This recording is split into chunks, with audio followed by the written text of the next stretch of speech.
نحمد ونصلی علی رسول الکریم اما بعد اعوذ باللہ من الشیطان الرجیم بسم اللہ الرحمن الرحیم قل للمؤمنین یغضوا من ابصارهم ویحفظوا فروجهم ذلک ازکی لهم ان اللہ خبیر بما یصنعون۔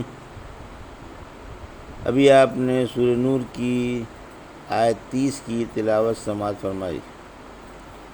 اس آیت کا ترجمہ اور تفسیر اس طرح: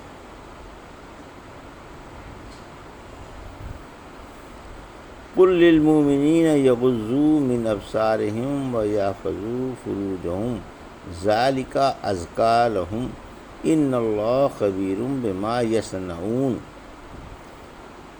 ترجمہ: آپ ایمان والوں سے فرما دیں کہ وہ اپنی نگاہیں نیچی رکھیں اور شرمگاہوں کی حفاظت کریں، یہی ان کے لیے پاکیزہ تر ہے۔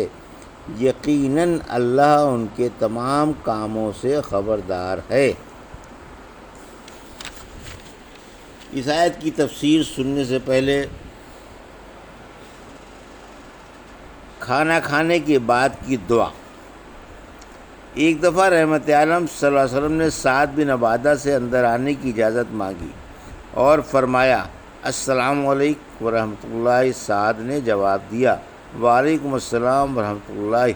آپ نے سنا نہیں اور 3 دفعہ سلام کیا، اور سعد رضی اللہ عنہ 3 ہی دفعہ جواب دیا، مگر آپ نے 1 دفعہ بھی نہیں سنا۔ آپ واپس جانے لگے۔ سعد رضی اللہ عنہ آپ کے پیچھے دوڑ کر گئے اور بولے اے اللہ کے رسول صلی اللہ علیہ وسلم، میرے ماں باپ آپ پر قربان ہوں، آپ کا ہر سلام میں نے سنا اور میں نے آہستہ سے اس لیے جواب دیا کہ آپ بار بار میرے لیے برکت و سلامتی کے الفاظ استعمال فرمائیں۔ پھر سعد رضی اللہ عنہ آپ کو گھر لے آئے اور آپ کے سامنے منقے پیش کیے۔ آپ نے تناول فرمائے اور فارغ ہو کر یہ دعا پڑھی: اکلا طعامکم الابرار وصلت علیکم الملائکۃ وافطر عندکم الصائمون۔ نیک لوگوں نے تمہارا کھانا کھایا، فرشتوں نے تمہارے لیے دعائے مغفرت کی، اور روزہ داروں نے تمہارے پاس روزہ کھولا۔ ایک روایت میں ہے کہ سعد نے غسل کرنے کی درخواست کی، آپ نے غسل فرمایا۔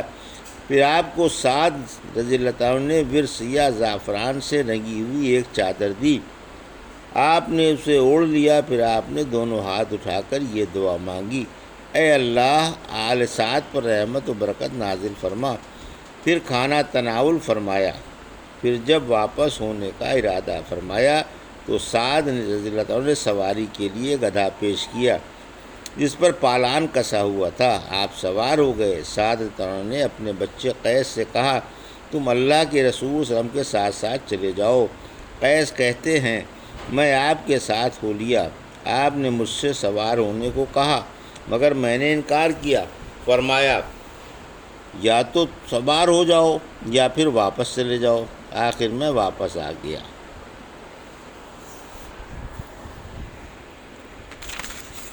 اب آیت نمبر 30 کی تفسیر۔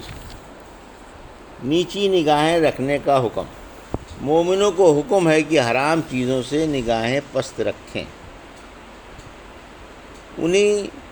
انہی چیزوں کو دیکھیں جن کا دیکھنا مباح ہے، اور اجنبی عورتوں پر نگاہ نہ ڈالیں۔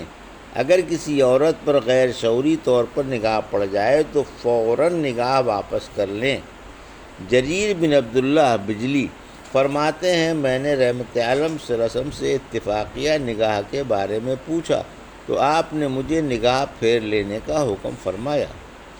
ایک روایت میں ہے کہ اپنی نگاہ جھکا لو، یعنی زمین کی طرف دیکھنے لگو۔ نگاہ پھیرنا اس سے عام ہے۔ علی رضی اللہ عنہ نگاہ کے پیچھے نہ لگاؤ، اچانک نگاہ معاف ہے اور دوسری نہیں۔ رحمت عالم صلی اللہ علیہ وسلم نے فرمایا راستوں پر نہ بیٹھو۔ لوگوں نے کہا اے اللہ کے رسول صلی اللہ علیہ وسلم، اس کے بغیر تو ہمیں چارہ نہیں ہے، ہم راستوں پر بات چیت کے لیے بیٹھتے ہیں۔ فرمایا اگر اس کے بغیر چارہ نہیں تو راستے کا حق ادا کیا کرو۔ پوچھا کہ راستے کا کیا حق ہے؟ فرمایا نگاہ پست رکھنا، تکلیف دہ چیز ہٹا دینا، سلام کا جواب دینا، اچھی باتیں پھیلانا اور بری باتوں سے روکنا۔ تم 6 باتوں کے ذمہ دار بن جاؤ، میں تمہارے لیے جنت کا ذمہ دار بن جاؤں گا۔ جب تم میں سے کوئی بات کرے تو جھوٹ نہ بولے، جب کسی کے پاس امانت رکھی جائے تو خیانت نہ کرے، اور جب وعدہ کرے تو اس کے خلاف نہ کرے۔ نگاہیں پست رکھو، ہاتھ روکے رہو اور عصمت کی حفاظت کرو۔ جو میرے لیے زبان و عصمت کا ضامن ہو جائے، میں اس کے لیے جنت کا ضامن ہوں۔ ہر وہ کام جس سے اللہ کی نافرمانی ہو برا ہے۔ پھر فرمایا، نگاہیں نیچی رکھنے سے اور عصمتوں کی حفاظت سے دلوں میں پاکی پیدا ہوتی ہے اور دین میں صفائی اور ستھرائی۔ یہ قول مشہور ہے کہ جس نے اپنی نگاہ کی حفاظت کی، اللہ اس کی بصیرت میں یا دل میں نور پیدا فرما دے گا۔ رحمت عالم صلی اللہ علیہ وسلم نے فرمایا، اگر کسی مسلمان کی کسی عورت کے حسن و جمال پر اور زیب و زینت پر نگاہ پڑ جائے اور وہ خود نگاہ نیچی کر لے تو اللہ اسے یقیناً ایسی عبادت نصیب فرمائے گا جس میں مٹھاس ہوگی۔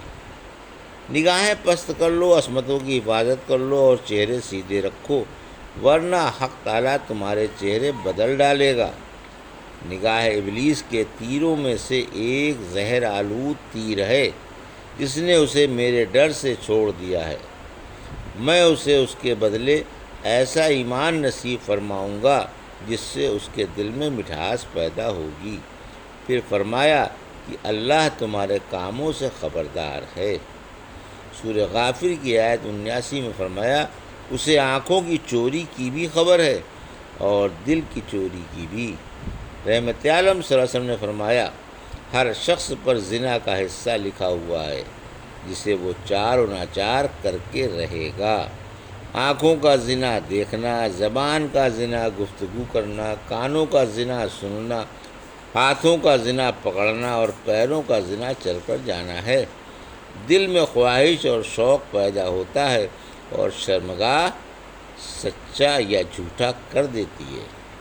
ایک روایت میں ہے کہ آپ صلی اللہ علیہ وسلم نے فرمایا، قیامت کے دن ہر آنکھ اشک بار ہوگی بحج اس آنکھ کے جو اللہ کی حرام کی ہوئی چیزوں سے بچی، اور اس آنکھ کے جو اللہ کی راہ میں جاگی، اور اس آنکھ کی جس سے اللہ کے خوف سے ایک قطرہ اشک ندامت ٹپکا۔ یہ تھا سورہ نور کی آیت 30 کا ترجمہ اور تفسیر جو ابھی آپ نے سماعت فرمائی۔ بارک اللہ علی و لکم فی القرآن الحکیم ونفعنی وإیاکم بآیات الذکر الحکیم۔